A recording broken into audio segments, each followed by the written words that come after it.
लील प्रियं वेङ्कटेश प्रयच्छ प्रयच्छ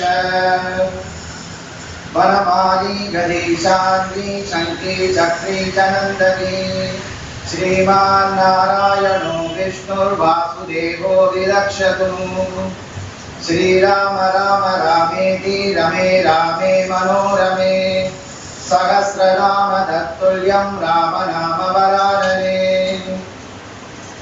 अशोचानन्वशोचस्त्वं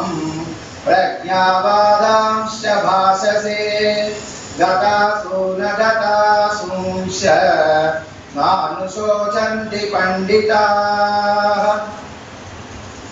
कर्मण्येवाधिकारस्ते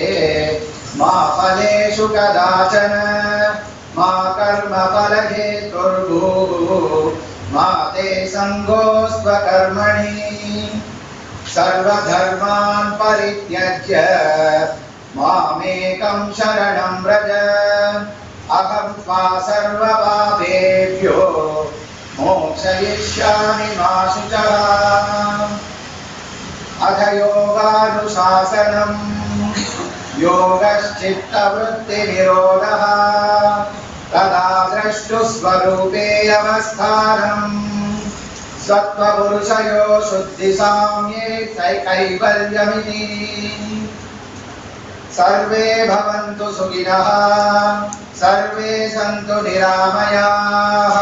सर्वे भद्राणि पश्यन्तु मा कश्चित् दुःखभाग् भवेत्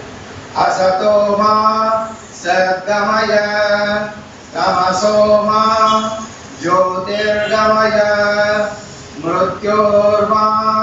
अमृतं गमय ॐ शान्ति शान्ति शान्तिः हरे कृष्ण कृष्ण